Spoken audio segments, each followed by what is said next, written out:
Una buena tarde a todos, es un gusto saludarles nuevamente y estamos hoy reunidos nuevamente para escuchar la palabra de Dios y sé que tal vez esperábamos la carta de Juan, pero hoy no vamos a continuar con la carta de Juan, ya que, como ustedes saben, la semana pasada tuvimos una visita de nuestro hermano de la Sociedad Misionera de Harkrai, nuestro hermano Hunter Gatelli, y pues él estuvo compartiendo aquí la palabra de Dios y pues no pudimos compartir nosotros nuestra temática de cada primer domingo del mes. Yo sé que ustedes saben que cada primer domingo del mes nosotros tenemos un tema libre dentro de la iglesia donde tratamos varios asuntos y hoy pues no podíamos saltarnos, tenemos que llevarlo a cabo para que no perdamos el orden.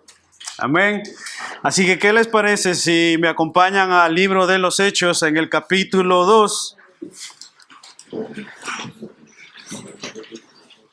Hechos capítulo 2 y vamos a estar leyendo en el versículo 41.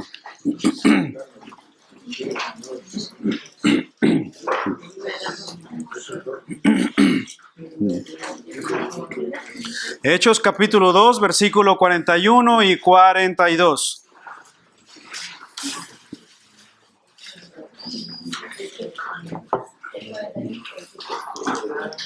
Y como sé que ya es un hecho que lo encontraron, vamos a leer la palabra de Dios en Hechos capítulo 2, versículo 41 y 42.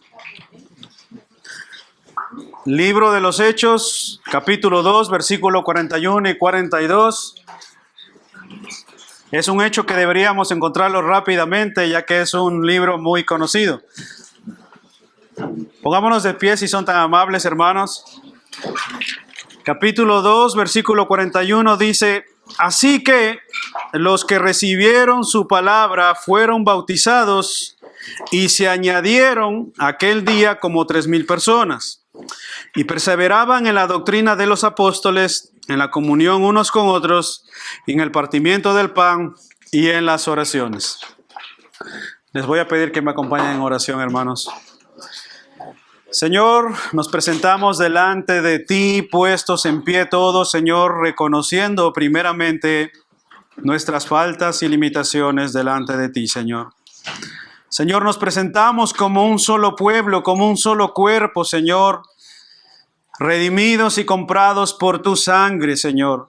Nos presentamos como iglesia delante de ti, como personas que necesitan de tu gracia, de tu favor, de tu misericordia para con nosotros, oh Dios. Ciertamente, Señor, somos muy limitados en muchos aspectos. Somos muy necesitados, Señor, y por eso venimos ante ti hoy, Señor, reconociendo que solo tú eres justo, solo tú eres santo, Señor, y solo tú eres digno de que nosotros incluso nos pongamos de pie, oh Dios. Porque ciertamente cuando tú hablas, nosotros, Señor, tenemos que tener un corazón reverente y un corazón dispuesto para escucharte, oh Dios. Por lo tanto, mientras escuchamos tu palabra, ayúdanos a mantener un corazón dispuesto a escucharte, una mente concentrada en tus asuntos, Señor, en tu palabra. Ayúdanos, Señor, a que toda distracción, Señor, sea quitada de en medio nuestro y que nuestra mente y nuestro corazón estén aquí en este lugar, Señor. Nos ponemos en tus manos y te pido me ayudes en tu gracia, en tu misericordia y me concedas tu favor el exponer tu palabra, Dios. Te lo pedimos en Cristo Jesús. Amén. Pueden tomar asiento, mis hermanos. Como ustedes saben, hermanos, hemos titulado esta charla temática cada primer domingo del mes, Viviendo a la luz del Evangelio. Así se llama esta serie de sermones cada primer domingo del mes, Viviendo a la luz del Evangelio. Ahora, ¿cómo vive un creyente tomando en cuenta la importancia de la membresía dentro de la iglesia? Y hoy día, hermanos, el título de este sermón es la importancia de la membresía de la iglesia. La importancia de la membresía de la iglesia. Así que viviendo a la luz del Evangelio, ¿cómo vive un creyente tomando en cuenta la importancia de la membresía dentro de la iglesia. Si ustedes notan, hermanos, lo que hemos estado llevando a cabo cada primer domingo del mes es la trayectoria de una persona en la iglesia desde el momento de su conversión. O sea, cada sermón que hemos traído aquí, cada primer domingo del mes, muestra el paso a paso de una persona desde el momento de su conversión. Desde el momento de su conversión. ¿Y qué es lo que hemos visto ya hasta el día de hoy de todos esos sermones que hemos tratado paso a paso? Lo primero que hemos visto es qué es el Evangelio. En segundo lugar, el nuevo nacimiento. En tercer lugar, evidencias de un nuevo nacimiento. Y en cuarto lugar, cómo esa persona paso a paso va entendiendo qué es el Evangelio, el nuevo nacimiento, las evidencias de un nuevo nacimiento. Hemos visto en cuarto lugar cómo esa persona se afirma dentro de la iglesia. Y en quinto lugar, y el último sermón que tuvimos de esa serie de enseñanzas fue el bautismo de esa persona.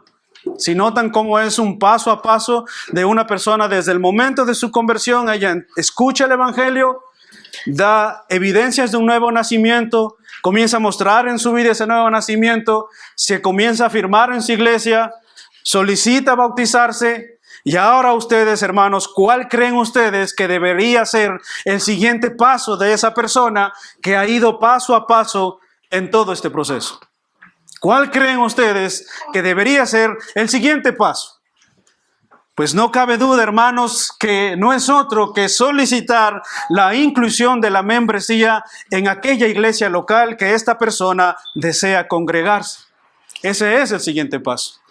El siguiente paso es afirmar, es decir, comunicarse con sus pastores y decir: bueno, hermanos, yo he hecho todo este proceso, he comprendido todas estas cosas, he participado del discipulado que hacemos después del culto. Me gustaría solicitar la inclusión a la membresía oficial de la iglesia y ser así un miembro oficial de esta iglesia. Ahora, hermanos, muchos piensan o dicen que como en la Biblia no aparece la palabra membresía, no se debería incluir en la iglesia una lista de sus miembros. Pero el hecho, hermanos, de que la palabra membresía no aparezca en la Biblia, eso no quiere decir que el concepto y el principio bíblico no esté claramente establecido en la palabra de Dios. De la misma manera como la palabra Trinidad no aparece en la Escritura, eso no quiere decir que su concepto doctrinal y sus principios doctrinal revelado en la Escritura no esté claramente definido. Ahora, hermanos, por otra parte, mucha gente no desea incluirse en la membresía de una iglesia porque no desea a sí mismo estar sujeto a la misma.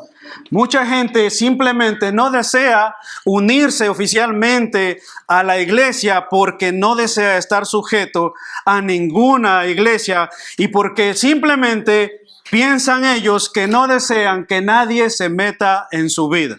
¿Han oído alguna vez eso? A mí no me gusta que nadie se meta en mi vida. Déjenme vivir mi vida. Yo no le hago mal a nadie. Hermanos, leí un artículo mientras preparaba este sermón. Leí un artículo esta mañana mismo y decidí incluirlo porque me parece un ejemplo muy claro de esto. No sé si alguna vez ustedes han escuchado la moda del, voy a pronunciarlo en inglés, la moda del living apart together. Living apart together. ¿Lo han escuchado alguna vez? Pues muy seguramente, al no estar familiarizados con el inglés, seguramente no lo habremos escuchado, pero seguramente habrán escuchado la traducción al español, que quiere decir lo siguiente: juntos viviendo separados. Juntos viviendo separados. ¿Y qué quiere decir esto? Bueno, son una pareja casados, pero que cada uno quiere vivir en su propia casa. Son una pareja casados, pero que cada uno quiere vivir en su propia casa. El artículo continúa diciendo lo siguiente y dice: esto de amar sin cohabitar lleva ocurriendo por muchos años y fue a finales de los años 70 cuando comenzó a hacerse popular el concepto, sobre todo en los Estados Unidos. Pero ha crecido desde entonces con un pequeño acelerón en los últimos años. En Estados Unidos se reflejó claramente tras la pandemia. Y entre el 2000 y el 2019, las personas casadas que viven en dos casas distintas aumentaron un 25%. Son personas casadas que viven en dos casas diferentes. El esposo vive en una casa y la esposa vive en otra casa. Y en el 2021 se produjo un pico que alcanzó al 3.89 millones de personas, según los últimos datos de la Oficina del Censo en los Estados Unidos de Norteamérica, de donde salen todas las ideologías, o la cuna. Así que, hermanos, con este ejemplo del matrimonio, quiero decir que mucha gente, como en el matrimonio, desea los beneficios de tener una pareja, pero no desea tener las responsabilidades que conllevan el matrimonio.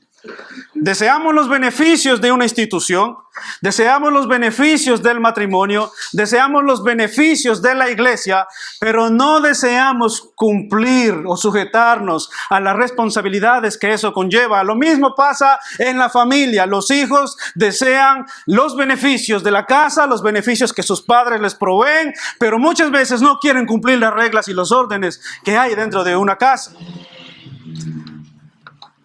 Así que, hermanos, se dan cuenta cómo esto tiene una gran importancia también en la iglesia, de que una persona desee venir a la iglesia, pero no quiera ningún compromiso con ella. De una u otra manera, solo desea los beneficios de la iglesia, pero no desea tener ninguna responsabilidad con la misma. Esto es como decirle a Jesucristo: ¿sabes qué, Jesucristo? Me gusta la salvación, me interesa mucho ir al cielo, pero no me interesa absolutamente nada, ningún compromiso con tu iglesia, a la cual tú diste tu vida y pagaste sangre por ella. Es lo mismo. Nosotros como cristianos y como creyentes no podemos tener esa actitud con la novia de Cristo, la cual le costó su propia sangre. Ahora, hermanos, la definición de la palabra membresía, antes de continuar con este tema y antes de entrar a profundidad en este tema, me gustaría que nosotros definamos a qué nos referimos con membresía. Por definición, la membresía de la iglesia se refiere básicamente a pertenecer o a ser parte de una iglesia local, recibiendo sus beneficios y cumpliendo tus responsabilidades.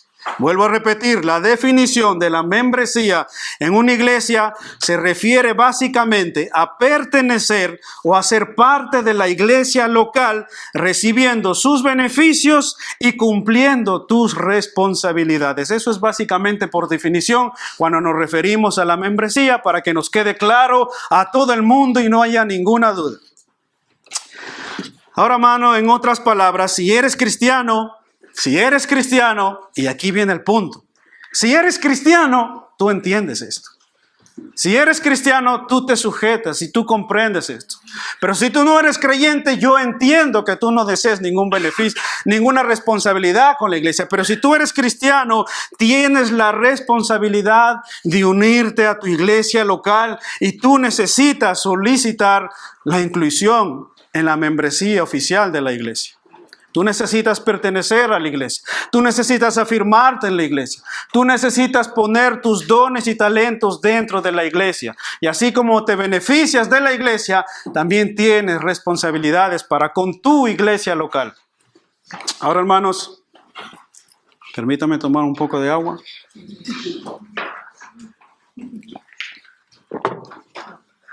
Hermanos, hay un hombre que tal vez no lo conozcan, pero les voy a decir quién es. Hay un hombre que se llama Jonathan Leeman. Y él escribió un libro que se llama, por cierto, La Membresía. Es un libro chiquito, un libro azul, del ministerio 9 marcas de una iglesia saludable. Y ustedes pueden adquirirlo por internet, incluso está en PDF gratis. Y él habla acerca de la membresía. Él se llama Jonathan Leeman y su libro se llama La Membresía de la Iglesia. Y él da un ejemplo muy claro con respecto a la membresía de la iglesia. Y él dice lo siguiente, y dice, así como un pasaporte acredita de que eres ciudadano de tal país, la membresía acredita de que eres ciudadano del reino y miembro de tu iglesia local.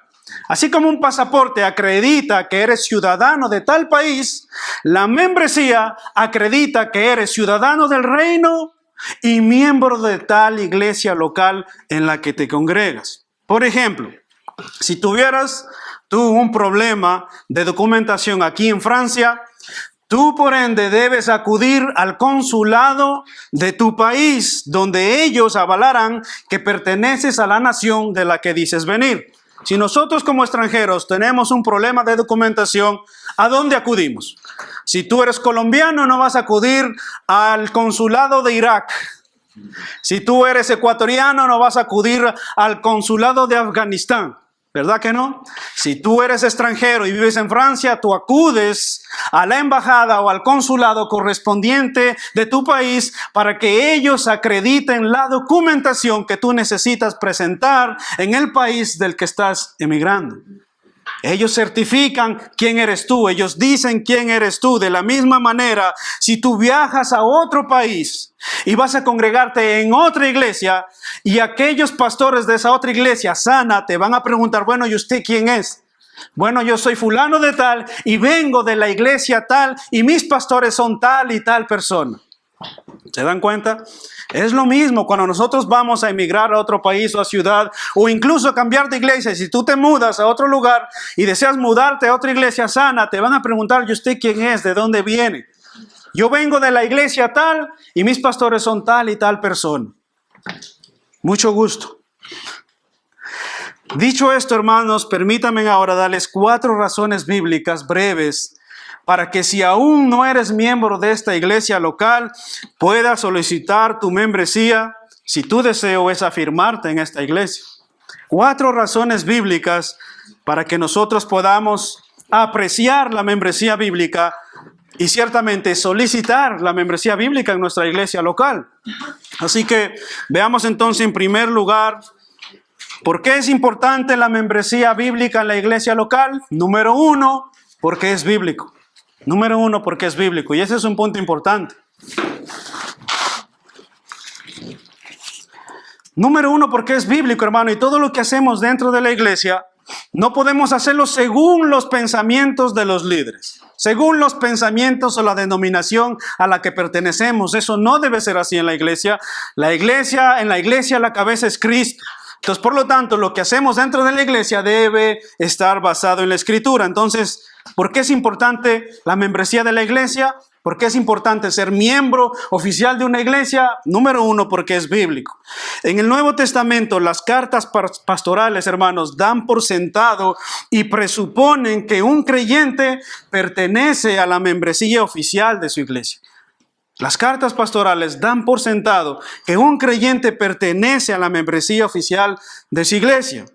Pablo dice en 1 de Timoteo capítulo 5 versículo 11, escuchen esto, hermanos, acá.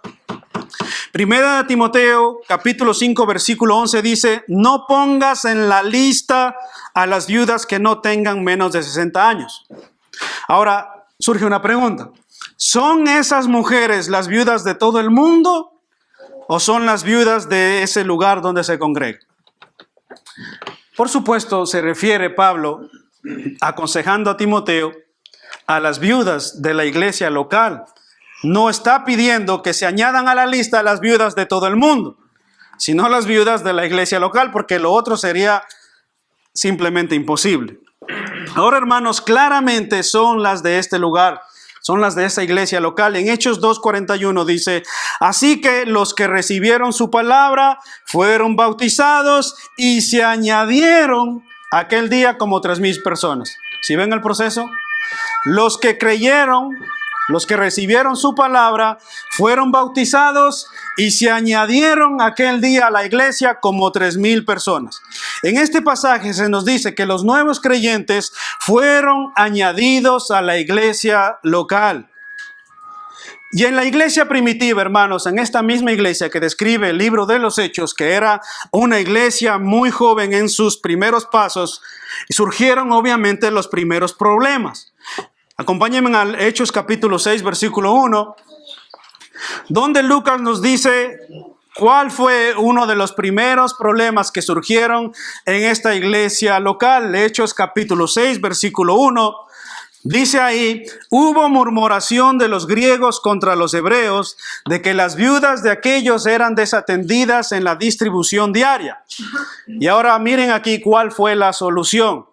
¿Cuál creen ustedes que fue la solución? Bien, los 12 convocaron a la multitud de los discípulos y dijeron: buscad de entre vosotros a 7 varones de buen testimonio, llenos del Espíritu Santo y de sabiduría, a quienes encarguemos de este trabajo.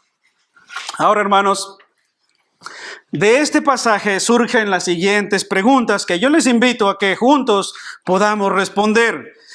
Todas ellas están relacionadas con el tema de la membresía de la iglesia. Así que la pregunta número 1 que podemos sacar de este pasaje de Hechos 6:1 es la primera, es la siguiente. ¿A quiénes se dirigieron los 12 apóstoles cuando surgió este problema? ¿A quiénes se dirigieron? Se dirigieron a la iglesia, a la multitud de los que estaban entre ellos. Ahora, número 2, la segunda pregunta es: ¿quiénes podían y debían elegir a esos 7 varones? Según el pasaje, en el versículo 2 y versículo 3, los apóstoles, los discípulos les dicen: busquen entre ustedes. Los discípulos se dirigen a la iglesia y le dicen a la iglesia que ellos son los responsables de buscar entre ustedes 7 varones de buen testimonio, de sabiduría, ¿verdad? Es lo que dice. Entonces, ¿quiénes podían y debían elegir a los 7 varones? La iglesia.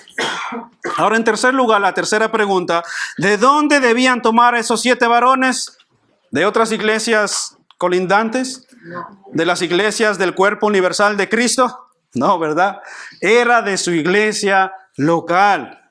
Entonces, hermanos, como vemos, es, en primer lugar, ¿por qué es importante la membresía bíblica? Número 1, ¿por qué es importante? Porque es bíblico. Es bíblico que nosotros seamos miembros de una iglesia local. Ahora quisiera darles una segunda razón, un segundo argumento de que por qué es importante la membresía dentro de la iglesia. En segundo lugar, porque ayuda a definir la responsabilidad de los pastores. Porque ayuda a definir la responsabilidad de los pastores. Hebreos 13:17 dice lo siguiente: obedeced a vuestros pastores y sujetaos a ellos, porque ellos velan por vuestras almas como quienes han de dar cuentas. Una pregunta. Hoy voy a hacer muchas preguntas. ¿De quién deben rendir cuentas estos pastores? ¿De quiénes deberían rendir cuentas estos pastores? El texto es explícito. Dice: de aquellos que están sujetos a ellos en su liderazgo, de aquellos que pertenecen a su iglesia local. Hermanos míos, el pastor no es responsable por todos los creyentes del mundo. Hay un grupo específico dentro de un lugar específico que los pastores tienen la responsabilidad de rendir cuentas por ellos. Los pastores no están siendo o no deberían ser responsables de todos los creyentes del mundo. Somos responsables del rebaño que el Señor nos ha dado. Ahora imagínense, si ese trabajo es arduo y no es cosa fácil, ¿cómo sería entonces si fuéramos responsables de todas las iglesias y de todas las ovejas que hay por el mundo? Eso es imposible. Eso se puede llevar a cabo única y exclusivamente en una iglesia local con una membresía definida dentro de la iglesia. De la misma manera, hermanos, esos miembros se sujetan y obedecen voluntariamente. Ahora, una persona que no es miembro, que viene aquí de vez en cuando y solo visita la iglesia, una persona que viene así no tiene la necesidad ni la obligación de sujetarse al liderazgo de su iglesia. ¿Se dan cuenta? Única y exclusivamente se sujetan los miembros de la iglesia. Pero una persona que visita de vez en cuando, que viene de vez en cuando, ellos sienten que no tienen ninguna responsabilidad ni con la iglesia y menos de sujetarse al liderazgo de la iglesia. Ahora, ¿es eso bíblico? No es bíblico. ¿Es eso sano? Tampoco es sano. ¿Se dan cuenta? Toda oveja debe incluirse a una iglesia local y sujetarse al liderazgo de la iglesia y sujetarse a sí mismo unos con otros, ovejas y pastores. La Biblia nos manda a todos a vivir en sujeción. Las ovejas se sujetan a Cristo y los pastores igualmente. Otro tercer argumento, hermanos, a favor de la membresía es la disciplina eclesiástica.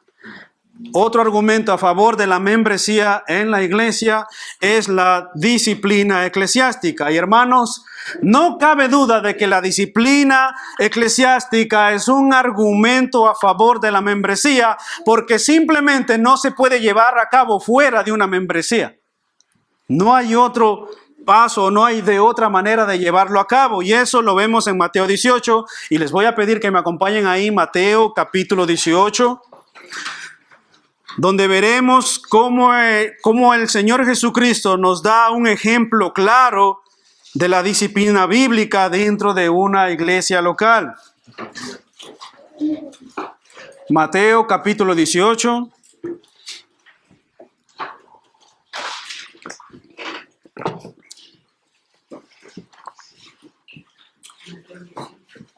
Mateo capítulo 18, versículo 15.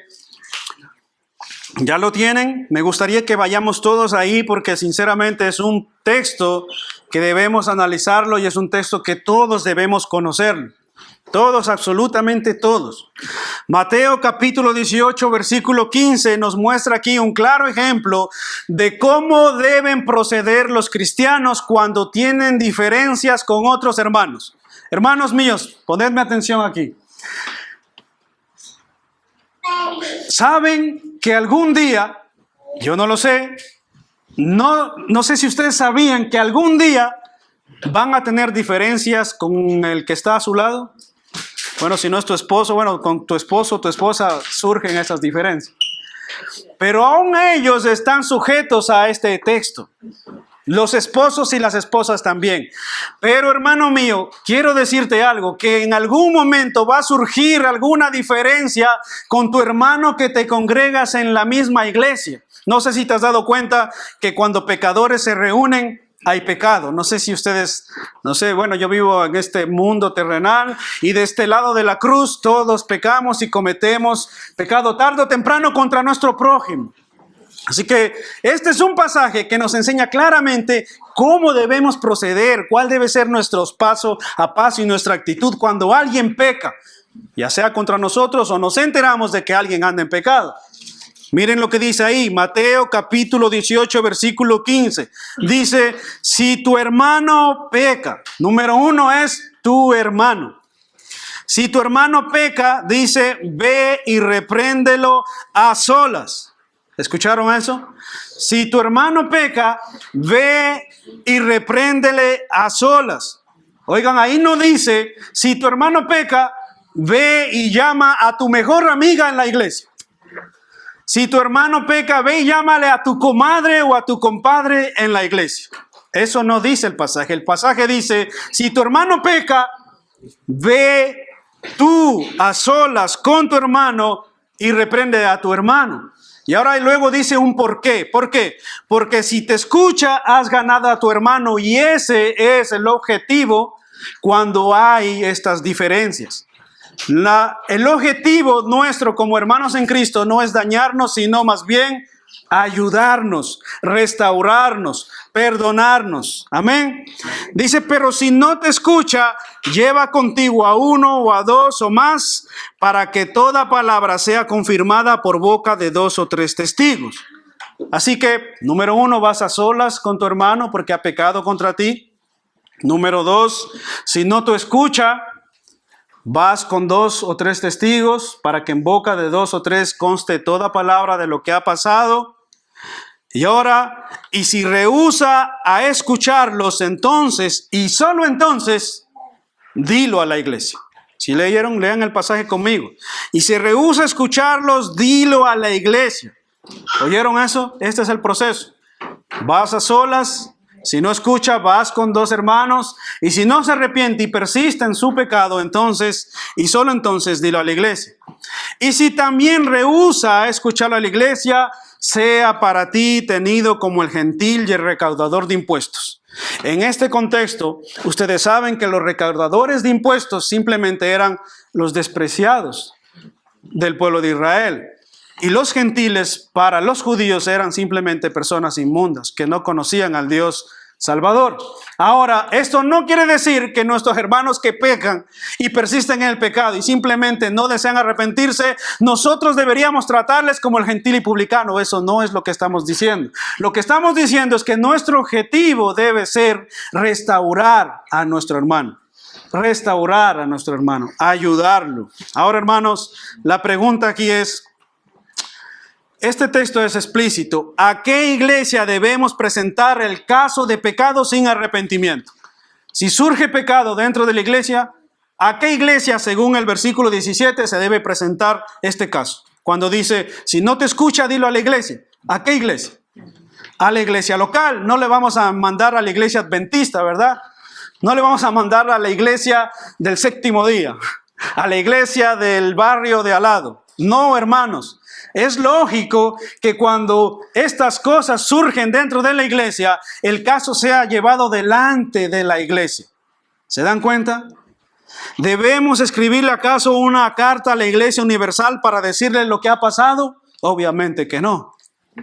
En otras palabras, en la cita de Mateo hay algo que está explícito en el texto y es que la persona que ha pecado simplemente pertenece a una iglesia local. Hay una pertenencia. Esta persona que ha pecado y no desea arrepentirse pertenece a una iglesia local. Y ese mismo proceso, hermanos, de Mateo, Pablo lo remarca en 1 Corintios capítulo 13 y dice que aquel joven que estaba con la mujer de su padre, o sea, su madrastra, lamentablemente había surgido este problema en la iglesia de Corintios y dice que esta persona, dice Pablo, le dice, reunidos vosotros y mi espíritu presente, o sea, reunidos, ¿quiénes vosotros? Reunidos la iglesia, expulsad a este malvado o a este perverso, dice el texto. ¿Se dan cuenta, hermanos? Esto, ¿quién debe llevarlo a cabo? ¿Toda la iglesia reunida, los que nos visitan, los que vienen y los que no se sujetan? ¿O solamente un grupo definido de la iglesia oficialmente en la membresía incluida? Es claro, hermanos, que asuntos como estos no puede tratarlos todo el mundo. Asuntos como estos no puede tratarlo personas que nos visitan de vez en cuando. Asuntos como estos no pueden tratarlos personas que no se sujetan ni a la iglesia ni al liderazgo de la iglesia. Este es un caso sumamente... hay casos que pueden surgir dentro de la iglesia que son sumamente delicados y deben ser llevados a cabo solamente por la iglesia, por aquellos que pertenecen a la iglesia. Así que, hermanos, ¿cómo se puede excluir a quien no ha sido incluido previamente? No se puede. Necesitamos incluirnos en la iglesia, entonces sujetarnos a la disciplina bíblica. Por eso decía que la importancia de la membresía en la disciplina bíblica. Yo me sujeto a la disciplina bíblica. Por cierto, hermanos, hemos enseñado en la iglesia de que los pastores también están sujetos a la disciplina bíblica. No es aquí como que solo ustedes deben hacerse miembros de la iglesia y cuando ustedes pecan, los llevamos en un proceso de disciplina y a nosotros no hay quien nos discipline. Eso no es lo que hemos enseñado desde el púlpito. Lo que hemos enseñado es que aún los pastores, si pecan y persisten en pecado y no hay arrepentimiento, también están sujetos a este pasaje. ¿Se dan cuenta? Todos estamos sujetos a la membresía oficial de la iglesia y a la Biblia. Todos estamos sujetos en ese sentido. Eso, como decía antes, no podemos llevarlo a cabo con personas que nos visitan. Tampoco podemos llevar a cabo un proceso de disciplina con las personas que no son creyentes. Esto es importante aclararlo. Tampoco podemos llevar a cabo un proceso de disciplina con personas que no tienen ninguna relación con la iglesia, que no son creyentes, que ni siquiera tal vez se congregan, que vienen de vez en cuando. Nosotros no podemos disciplinar, como dice 1 Corintios. ¿Cómo vamos a disciplinar al mundo? Nosotros no podemos hacer eso. Lo que sí podemos es llevar a cabo un proceso de disciplina con aquellos que se identifican con la iglesia de Cristo. Amén. Un cuarto lugar, hermanos, y esta es mi última razón, es la importancia de la membresía en la unidad doctrinal de la iglesia. La importancia de la membresía en la unidad doctrinal de la iglesia. Hermanos, hace muchos años, no me recuerdo el tiempo, pero hace muchos años surgió una empresa conocida como IBM. Ustedes seguramente la habrán escuchado o vieron seguramente a algunos de sus vendedores. Bueno, esta fue una empresa que tenía una vestimenta clásica. Ellos eran vestidos de traje negro y camisa blanca y en su chaleco tenían la marca distintiva de su empresa, IBM. Ellos se identificaban de tal manera que cuando ellos ofrecían sus productos, toda persona sabía que esa marca era una marca segura. Toda persona sabía que era una marca asegurada, registrada, certificada. Entonces tú comprabas sus productos sin problema legítimamente. Ahora, hermanos, nosotros como iglesia también tenemos una marca distintiva, que lo hemos estudiado esto en el discipulado bíblico, en los distintivos de la iglesia, en el ADN que conocemos después del culto. Nosotros como iglesia abrazamos la Confesión Bautista de Londres de 1689. Ahora ustedes podrán preguntarse, bueno, ¿y qué es eso? Los que no conocen, ¿verdad? ¿Qué es una confesión de fe? ¿Qué es una confesión de fe? ¿Alguna vez te has preguntado qué es una confesión de fe?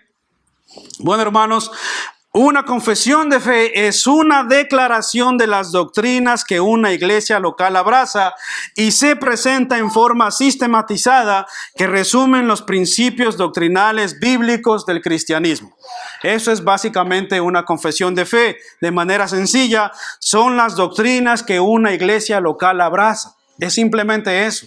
¿Qué es una confesión de fe? Son las doctrinas que una iglesia local abraza. Son doctrinas básicas y bíblicas del cristianismo histórico.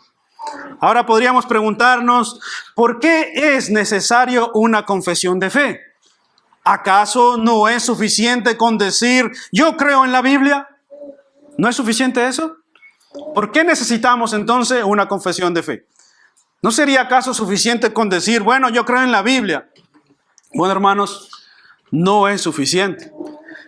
Nosotros como iglesia local necesitamos unidad doctrinal, porque ciertamente hoy en día existe cantidad de denominaciones y cantidad de prácticas y cantidad de religiones que nosotros necesitamos definirnos qué es lo que nosotros creemos como iglesia local.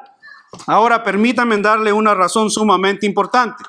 Por ejemplo, hermanos, si usted viene de otra iglesia donde bautizan niños, por ejemplo, pueden venir personas que son cristianos, que son creyentes, pero y vienen de iglesias tal vez que bautizan niños y dicen, bueno, hermanos, yo ya llevo un buen tiempo en la iglesia, así que quiero bautizar a mi hijo.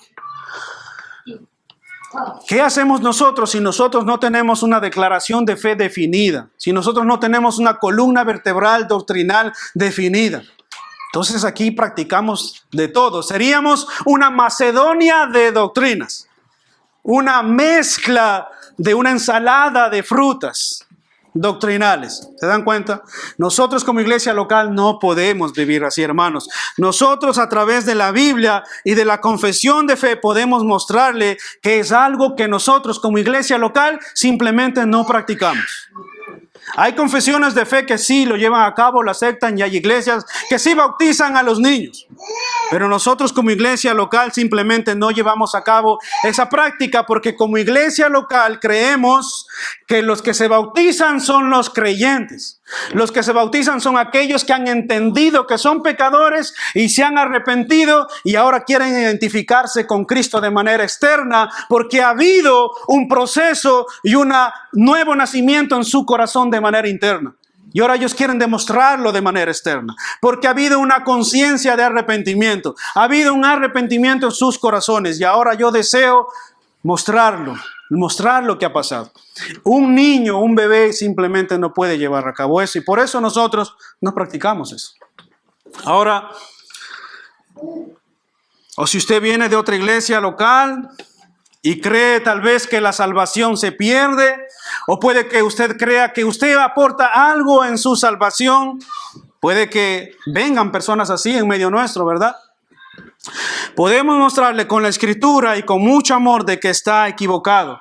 Nosotros creemos que la salvación es del Señor, como dice Salmos 3, versículo 8, y que usted no aporta nada en su salvación, excepto sus pecados.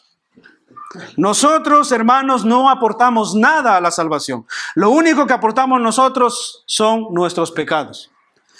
Efesios capítulo 2, versículo 8 dice: y Él os dio vida a vosotros cuando estabais muertos en vuestros delitos y pecados. Y Él nos hizo salvos por gracia, por medio de la fe. Y esto no de vosotros, pues es un don, es un regalo de Dios a la vida del hombre. Es la misericordia de Dios que ha decidido salvarte. Por lo tanto, tú no aportas nada a la salvación y tampoco puedes hacer nada para salvarte. Amén. Nosotros como iglesia, hermanos, creemos esto.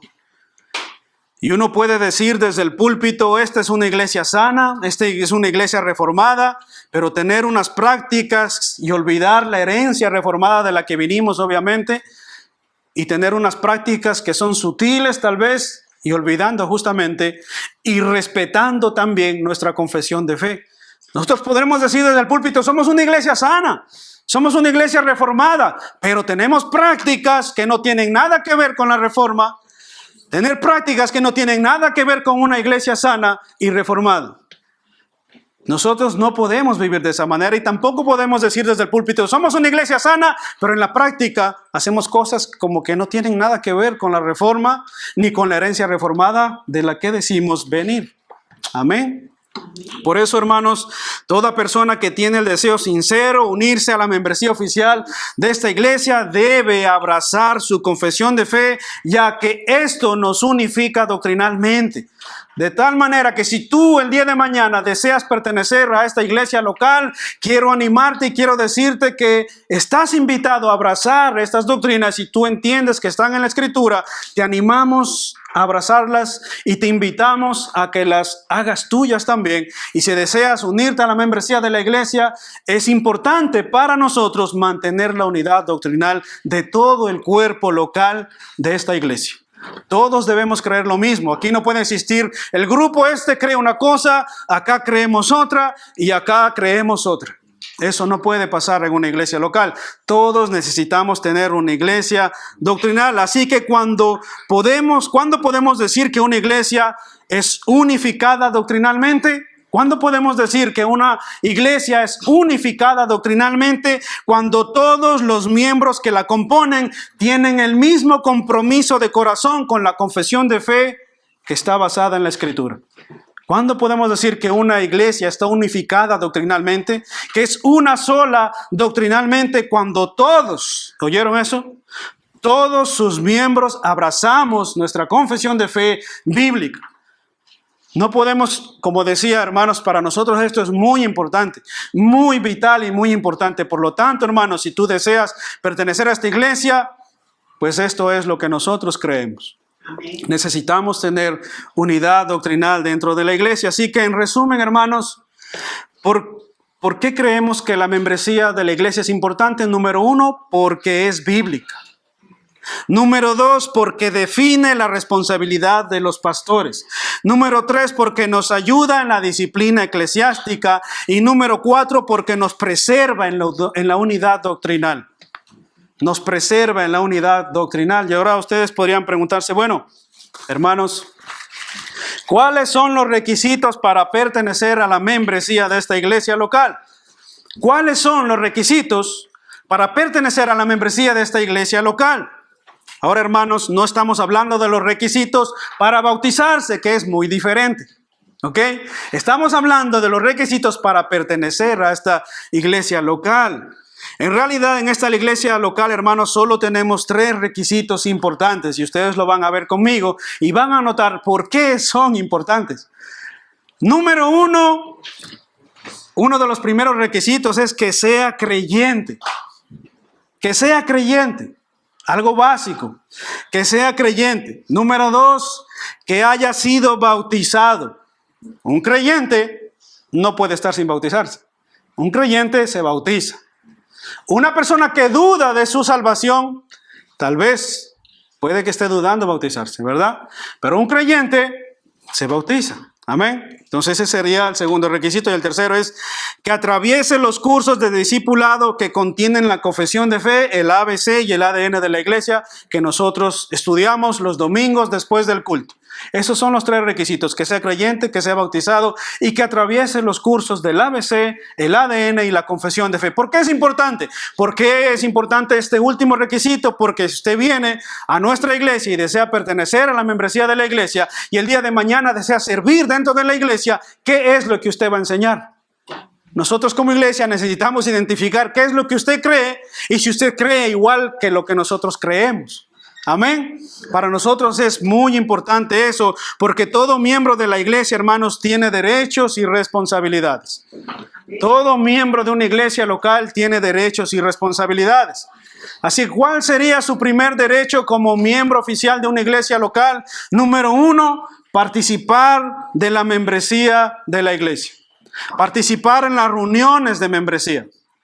Participar en las reuniones de membresía. Usted como miembro de una iglesia local, por lo menos en esta, tiene el derecho de participar en las reuniones de membresía. Número 2, tiene derecho a participar en tomar decisiones importantes y opinar dentro de la iglesia. ¿Ustedes sabían que hay iglesias donde usted no puede opinar? Donde usted simplemente no puede decir nada. Donde usted no tiene derecho a ponerse en contra de sus líderes. Nosotros creemos, hermanos, en la reunión de membresía, y en la reunión de membresía usted tiene derecho a participar y a tomar decisiones importantes que afectan a la iglesia. ¿A quiénes les pidieron los apóstoles de escoger a 7 varones de entre ustedes, de entre vosotros? Le pidió a la iglesia. ¿Se dieron cuenta? Tiene la iglesia el derecho de participar y tomar decisiones importantes. Número 3, participar de la disciplina a otro miembro de la iglesia con falta de arrepentimiento. En las reuniones de membresía, como decía, tratamos asuntos como estos. Esto no se puede tratar un domingo en el culto, la disciplina a un miembro de la iglesia. Esto se trata dentro de una reunión de membresía. Y los miembros oficiales de la iglesia tienen el derecho de participar en la disciplina de su hermano. ¿Para qué? ¿Para que todos sepamos y vayamos a acusarlo? Obviamente que no. Para que todos juntos como hermanos oremos por nuestro hermano, le ayudemos, lo visitemos, lo animemos a considerar su posición o su caminar o su falta de arrepentimiento. Para eso es que la iglesia debe saber estas cosas. Amén. Amén. Y notan, hermanos, que todo eso puede hacerlo los creyentes. Porque ese es el requisito número 1, que sea creyente. Una persona no creyente, un incrédulo, ¿cómo va a participar de estos asuntos de la iglesia? En cuarto lugar, servir dentro de la iglesia es uno de sus derechos, Servir dentro de la iglesia en diferentes áreas donde haya necesidad y donde su capacidad lo disponga. Por eso decía, debe ser creyente, porque si no, ¿qué es lo que va a enseñar? Si usted no es creyente, ¿cómo va a enseñar? ¿Se da cuenta?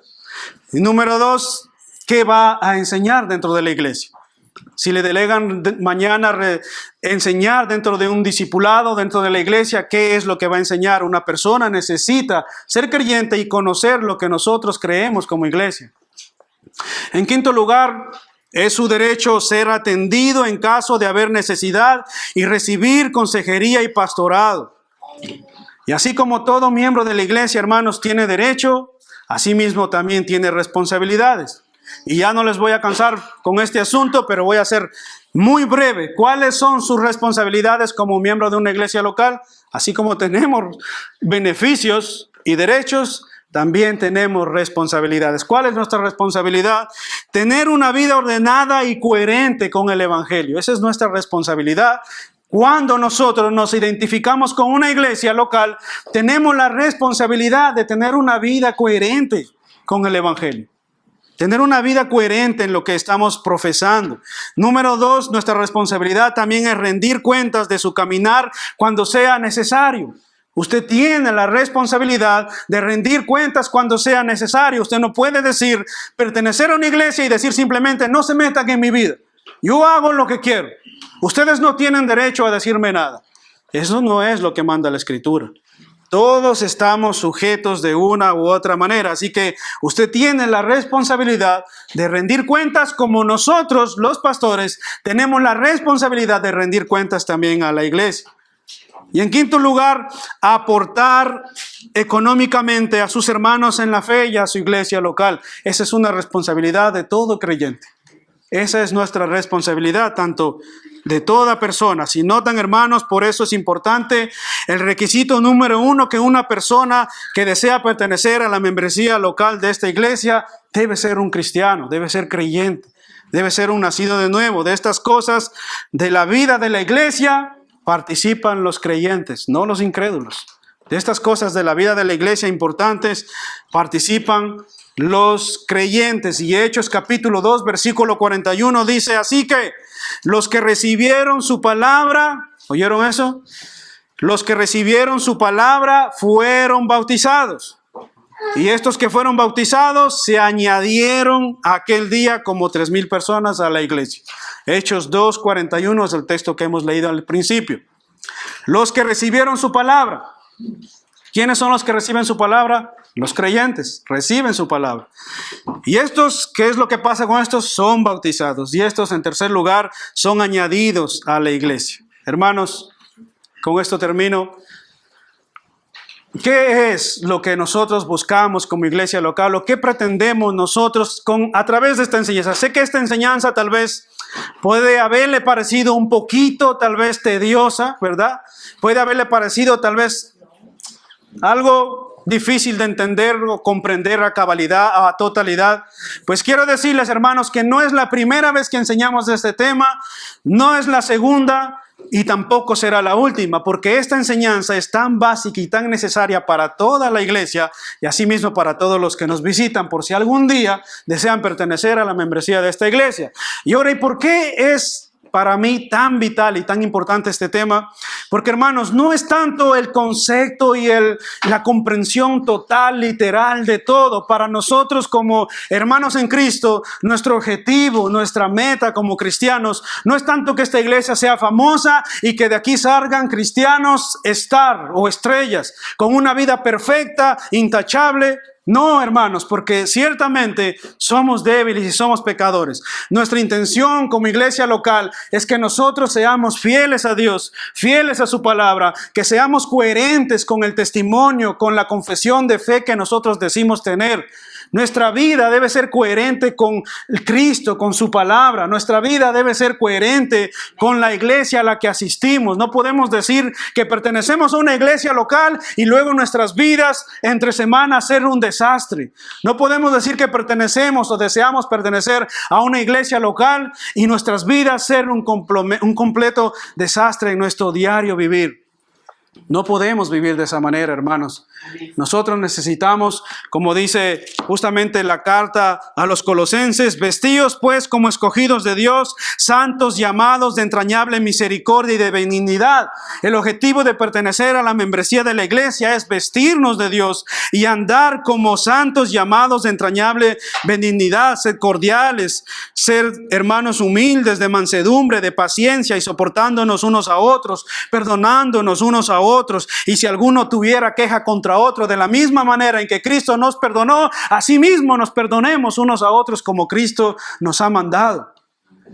Ese es el objetivo de ser miembro de una iglesia. No es tanto, hoy soy miembro de esta iglesia. No, identifícate con el carácter de Cristo. Eso es ser miembro de la iglesia local. Amén. Amén.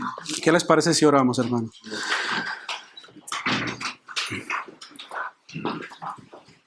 Señor, te damos gracias por este momento que nos has permitido compartir tu palabra. Te rogamos, oh Dios, que en tu gracia, en tu misericordia, nos conceda, Señor, el entender, Señor, cuán importante es tu iglesia para ti, Señor. Porque cuando entendemos cuán importante es la iglesia para ti, Señor, entonces para nosotros la iglesia se vuelve importante. Oh Cristo, tú diste tu vida por la iglesia, Señor. Tú estableciste, Señor, tu iglesia, bendito Padre. Y ahora nosotros, Señor, no podemos hacer de menos tu iglesia, Señor. Ayúdanos, oh Dios, a comprometernos con tu iglesia, a afirmarnos con tu iglesia, a amar tu iglesia, bendito Dios, porque es tuya, Señor. Tú la compraste con tu sangre, oh Padre. Todo creyente en todo el mundo se congrega en una iglesia local y todo creyente tiene la responsabilidad de pertenecer a su iglesia local, Señor. Así como recibimos los beneficios de la iglesia, también estamos y debemos estar dispuestos a tener responsabilidades para con ella, Señor. Ayúdanos, oh Dios, a comprender esto, Padre, porque eres tú quien lo manda, Señor, y nuestro deber es obedecerte a ti, Padre. Te lo pedimos en Cristo Jesús y para la gloria de tu nombre oramos, Señor. Amén. Que el Señor les bendiga.